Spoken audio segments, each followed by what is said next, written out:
ये इसराइल का वो एरिया है जो यहाँ जेरूसलम के नज़दीक वाला एरिया है। यहाँ पर भी एक बैलिस्टिक मिसाइल फटा इस एरिया में और इर्द गिर्द जो भी मकान हैं वो तबाह हो गए हैं। मैं इस वक्त एक घर के अंदर हूँ और आपको दिखा रहा हूँ कि इस घर की क्या तबाही हुई है। हर साइड से ये घर बर्बाद हो चुका है और इसी तरीके की सैकड़ों घर हैं जो तबाह हो चुके हैं मिसाइल अटैक की वजह से। बताया यही जा रहा है कि अब उन्हीं जगहों पे एयर डिफेंस सिस्टम की तरफ से इंटरसेप्शंस किए जा रहे हैं जो बहुत इंपॉर्टेंट लोकेशंस हैं स्ट्रेटेजिकली, और जो ज़्यादा इंपॉर्टेंट लोकेशंस नहीं हैं वहाँ के लिए इंटरसेप्टर्स खर्च नहीं किए जाते हैं, क्योंकि जिस तरीके से लगातार ईरान की तरफ से मिसाइल अटैक किए जा रहे हैं, ख़ासतौर से जो क्लस्टर बॉम्ब इस्तेमाल किए जा रहे हैं, उसकी वजह से अभी यहाँ पे एयर डिफेंस सिस्टम्स में अभी मिसाइल्स की कमी पाई जा रही है। तो अब यहाँ इसराइल की तरफ से यही कोशिश की जा रही है कि वहाँ पर ही एयर डिफेंस सिस्टम को यूज़ किया जाए। जो बहुत इंपॉर्टेंट लोकेशंस हैं स्ट्रेटेजिकली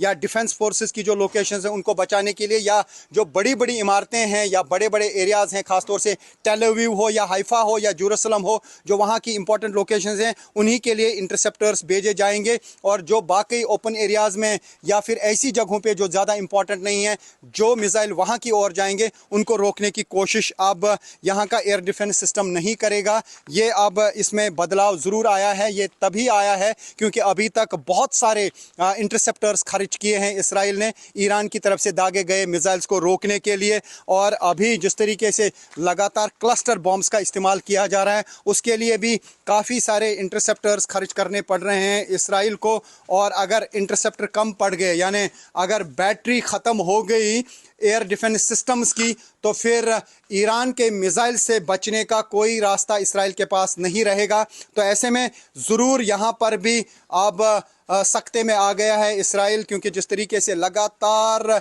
हमले किए जा रहे हैं ईरान की तरफ से, तो यहाँ पर काफ़ी सारे इंटरसेप्टर्स को इस्तेमाल करना पड़ रहा है। जब एक मिसाइल आता है तो उसके लिए कई इंटरसेप्टर इस्तेमाल करने पड़ते हैं, यानी एक मिसाइल को हवा में गिराने के लिए कई मिसाइल्स का इस्तेमाल करना पड़ता है एयर डिफेंस सिस्टम्स को, चाहे वो फिर यहाँ का आयरन डोम हो, यहाँ का थार्ड हो, यहाँ का डेविड सिलिंग हो या एरो 3 हो। जितने भी ये एयर डिफेंस सिस्टम्स हैं उनमें मिसाइल्स होते हैं, और जब भी ईरान की तरफ से या हिजबुल्लाह की तरफ से मिसाइल अटैक किया जाता है, मिसाइल लॉन्च किए जाते हैं, तो उन एयर डिफेंस सिस्टम्स से भी गाइडेड मिसाइल निकलते हैं जो हवा में गिराने की कोशिश करते हैं मिसाइल्स को। लेकिन कई सारे ऐसे मिसाइल हैं ईरान के जो इवेड कर पाते हैं एयर डिफेंस सिस्टम को, चकमा देते हैं और चीर कर कहीं ना कहीं ज़रूर यहाँ इसराइल में फट जाते हैं, जिसकी वजह से इस तरीके की तबाही देखने को मिलती है। ये वो स्पॉट है जहाँ पे ईरान की तरफ से दागा गया मिसाइल फटा और इर्द गिर्द सब कुछ चकनाचूर हुआ।